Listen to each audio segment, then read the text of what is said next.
देखिए, जो विपक्ष न जनता के बीच में है, न जनता के मुद्दों के साथ है, जो विपक्ष केवल अपने परिवार की चिंता में परेशान है, उनके मुद्दों को सदन को कोई दिक्कत है, हम पूरी तरह से उनके हर सवाल का जवाब देने को तैयार है। और जिस भी विषय पर बहस करना चाहें उस सारे विषय पर सरकार बहस को भी तैयार है। लेकिन ये तो उनको बताना पड़ेगा कि इस बहस में उनका तर्क क्या है। केवल मैदान छोड़ के भागने वाला का जो विपक्ष होगा तो उससे क्या होगा।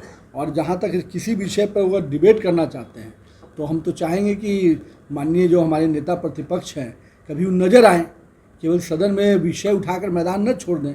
जिस प्रकार से उनकी आज के डेट में रहती है, चुनाव ख़त्म हुआ तो बेचारे विधायकों पे और कार्यकर्ताओं पर नारियल फोड़ के निकल लिए। पनोरमा ग्रुप, जो सोचता है वो करता है। आपके अपने सपनों का आशियाना। नमस्कार, आप देख रहे हैं सिटी पोस्ट लाइव और मैं हूं आपके साथ प्रभाकर पांडे। आपको बता दें कि नगर विकास मंत्री नितिन नवीन ने प्रेस कॉन्फ्रेंस कर कहा कि मुख्यमंत्री का जो समीक्षा बैठक चल रही थी उसमें नगर विकास विभाग को मंजूरी दे दी है। इसमें नगर पालिका एक्ट में संशोधन भी किया गया है। इस संशोधन के अनुसार मुख्यमंत्री शहरी विकास योजना के नाम से चल रहे थे, जबकि इसमें संशोधन कर मुख्यमंत्री शहरी समग्र विकास योजना के नाम से इसमें शहर में विकास के काम होंगे। इसमें विकास के काम में सरकार ने मंजूरी दे दी है और 2 वित्तीय वर्ष के पैसे का भी आवंटन किया गया है।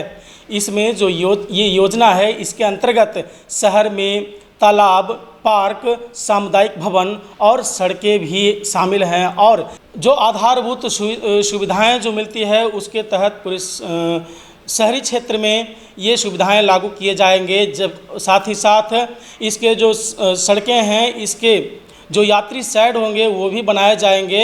और क्या कुछ कहते नज़र आए प्रेस कॉन्फ्रेंस में नितिन नवीन, पहले आप इनकी बयान सुने। शैक्षणिक संस्थान, अस्पतालों में भी इन विषयों पर जहाँ ज़रूरत पड़ेगी उससे भी शहरी क्षेत्र के अंतर्गत आप इस योजना को दे सकते हैं।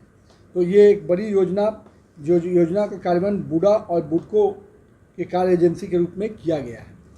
और इसके सभी सदस्य जो अध्यक्ष होंगे माननीय प्रभारी मंत्री और सचिव होंगे जिला पदाधिकारी, और बाकी इसमें सदस्य जो माननीय विधायक, विधान परिषद और नगर निगम के जो आयुक्त होंगे या नगर परिषद के जो कार्यपालक पदाधिकारी होंगे वो इसके मेंबर होंगे। तो ये एक बड़ी योजना का प्रारंभ आज से माननीय मुख्यमंत्री जी की अध्यक्षता में जो कैबिनेट हुआ है उसमें इसकी सहमति बनी है और कैबिनेट ने इसको अनुशंसित कर दिया है। साथ ही साथ नगर पालिका अधिनियम पर, जिस पे आपको मैंने शुरू में बताया, इसे कई प्रावधानों को चेंज किया गया है, जिससे कि नगर निगम को जो खास करके उसके प्रावधानों में जो यहाँ पर मैंने कहा कि एडवर्टीजमेंट से लेकर अन्य चीज़ों को लेकर हर नगर निगम में आपको उसके अनुमति लेने जाना पड़ता था।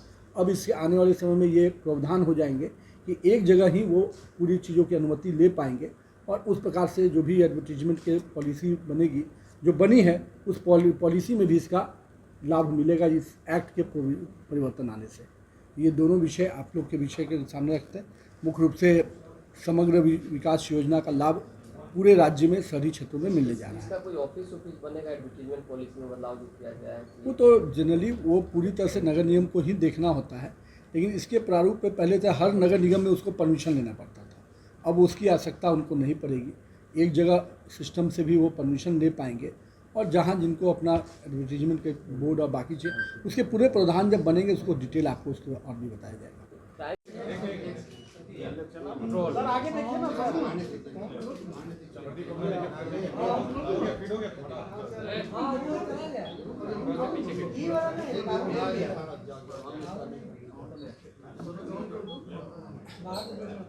आज माननीय मुख्यमंत्री जी की अध्यक्षता में जो कैबिनेट की बैठक हुई उसमें नगर विकास विभाग के अंतर्गत 2 बड़े निर्णय हुए।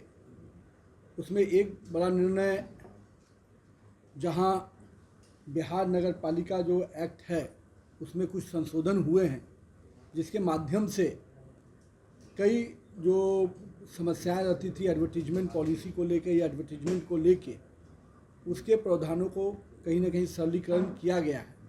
तो वो एक पहला एजेंडा था जो नगर विकास विभाग के अंतर्गत, और दूसरा जो प्रमुख विषय था राज्य में शहरी क्षेत्रों के आधारभूत संरचना के विकास के लिए मुख्यमंत्री समग्र शहरी विकास योजना का प्रारंभ किया गया है। मुख्यमंत्री समग्र शहरी विकास योजना का प्रारंभ किया गया है। इस योजना के अंतर्गत शहरी क्षेत्रों में सड़क, सामुदायिक भवन, पार्क, तालाब और अन्य मूलभूत सुविधाएं जो शहरी क्षेत्र में बनाई जा सकती हैं, उनकी इस योजना को फिर से इसको चालू किया गया है। करीब इस योजना के अंतर्गत सभी नगर निगम, नगर परिषद और नगर पंचायतों के शहरी क्षेत्र में काम करने की एक रास्ता का बहुत सुगम रास्ता बन जाएगा। इस पूरे योजना में पहले भी जब मुख्यमंत्री शहरी विकास योजना थी, उसी के प्रारूप को लेकर फिर से मुख्यमंत्री समग्र शहरी विकास योजना को शुरू किया गया है। इसके संचालन समिति जो बनेगी, योजनाओं के चयन समिति जो होगी, वो प्रभारी मंत्री जो जिले के होंगे उनकी अध्यक्षता में एक कमेटी होगी, जिसमें माननीय सदस्य विधायक और विधान परिषद सदस्य होंगे। और ये पूरा संचालन समिति जो होगी चयन करने की योजनाओं की, वो इन योजनाओं को इसके प्रारूप के आधार पर चयन करेगी।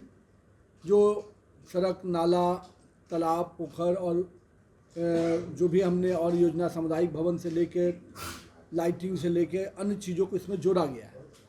इसी के तहत इस योजना में जो इसके संचालन के लिए जो नगर निगम के अंतर्गत, नगर विकास विभाग के अंतर्गत बूडा है, वो इसकी एजेंसी होगी और पॉपुलेशन के आधार पर इसके पैसे का डिवीज़न होगा।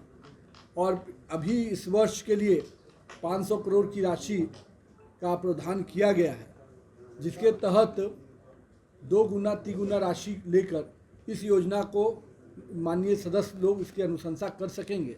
2024-25 और 2025-26 दोनों ही वित्तीय वर्षों के लिए इसमें योजना का प्रावधान में पैसा दिया गया है। और ये योजना के प्रारंभ होने से शहरी क्षेत्रों में जो सड़कों के साथ साथ अन्य जो सुविधाएं जैसे शौचालय बनाने का काम या अन्य जो चीज़ें थी, वो जो काफ़ी दिनों से स्लो पड़ी हुई थी, उसमें कहीं ना कहीं गति आएगी। और इस पूरे योजना का लाभ शहरी क्षेत्रों में जो रह रहे लोगों को उसके मूलभूत सुविधाओं को देने में सफलता मिलेगी सरकार को। इस योजना के तहत जो विभिन्न विषय रहे हैं, इसमें पार्किंग स्थान बनाने से लेकर पेड़ पौधा का, पैदल यात्रियों के लिए शेड एथी बनाने का वो भी रहेगा। साथ में जो हमारे मुख्य सड़क हैं या अन्य जो सब रोड होते हैं, उसके लिए भी ड्रेन और सड़क दोनों का प्रोविज़न इसमें रहेगा। साथ में पब्लिक की यूटिलिटी के लिए जो सामुदायिक भवन है, उसके लिए भी इसमें पिछले बार योजना में इसका प्रावधान नहीं था, इस बार इसको भी प्रावधान में डाला गया है। आपराधिक घटनाएं लगातार देखिए, अभी तो मैं विभाग के दृष्टि से आप लोगों से बात करूँ, जहाँ तक क्राइम के दृष्टि से लगातार माननीय मुख्यमंत्री जी इस तरह की समीक्षा बैठक पहले भी करते रहे हैं और रेगुलर इंटरवल पर इसको करते हैं। आज भी जो घटनाएं घटती हैं, उन चीज़ों की मॉनिटरिंग होती है कि कब माननीय मुख्यमंत्री जी का जनरल रहा है कि हर डिपार्टमेंट वाइज भी उसकी समीक्षा करते हैं। तो उसी के दृष्टि से आज गृह विभाग की DMSP के साथ उनकी मॉनिटरिंग है। एक सवाल और है, मानसून सत्र को लेकर विपक्ष आप लोग को घेरने के लिए पूरी तैयारी में है, कई विषयों को लेकर जो है सरकार। देखिए, जो विपक्ष न जनता के बीच में है, न जनता के मुद्दों के साथ है, जो विपक्ष केवल अपने परिवार की चिंता में परेशान है, उनके मुद्दों को सदन को कोई दिक्कत है, हम पूरी तरह से उनके हर सवाल का जवाब देने को तैयार है। और जिस भी विषय पर बहस करना चाहें, उस सारे विषय पर सरकार बहस को भी तैयार है। लेकिन ये तो उनको बताना पड़ेगा कि इस बहस में उनका तर्क क्या है। केवल मैदान छोड़ के भागने वाला का जो विपक्ष होगा, तो उससे क्या होगा। और जहाँ तक किसी विषय पर वो डिबेट करना चाहते हैं, तो हम तो चाहेंगे कि माननीय जो हमारे नेता प्रतिपक्ष हैं, कभी वो नज़र आएँ, केवल सदन में विषय उठाकर मैदान न छोड़ दें। जिस प्रकार से उनकी आज के डेट में रहती है, चुनाव ख़त्म हुआ तो बेचारे विधायकों पे और कार्यकर्ताओं पर नारियल फोड़ के निकल लिए टूरिज्म पे। तो कभी कभी जनता के बीच में रहकर मुद्दों को समझिए और तब बहस करने आइए, आपके हर मुद्दों का जवाब दिया जाएगा। नगर विकास मंत्री नितिन नवीन ने कहा कि शहर में अब विकास के काम रफ्तार दे रही है और विकास के काम तेज़ी रफ्तार से होगा। इस प्रकार जब पत्रकारों ने इनसे सवाल किया कि विपक्ष अभी जिस तरह से आपराधिक घटनाएं घट रही है इस पर एनडीए सरकार को घेरते नज़र आ रहे हैं, तब नितिन नवीन ने इस पर कहा कि सिर्फ विधानसभा में ही विपक्ष के नेता बोलते हैं और मैदान छोड़ के भाग जाते हैं। हम लोग तैयार हैं उनके साथ डिबेट करने के लिए। यदि तेजस्वी यादव चाहें तो हम उनके साथ डिबेट कर सकते हैं और हम चाहेंगे कि उस डिबेट के अंतर्गत वो किसी प्रकार से मैदान छोड़कर नहीं भागें। और नितिन नवीन क्या कुछ कहते नज़र आ रहे थे आपने सुना। तो फिलहाल इस खबर में बस इतना ही। आगे के तमाम खबरों के लिए बने रहे मेरे साथ। वीडियो को लाइक करें, शेयर करें, चैनल को सब्सक्राइब करना ना भूलें। धन्यवाद।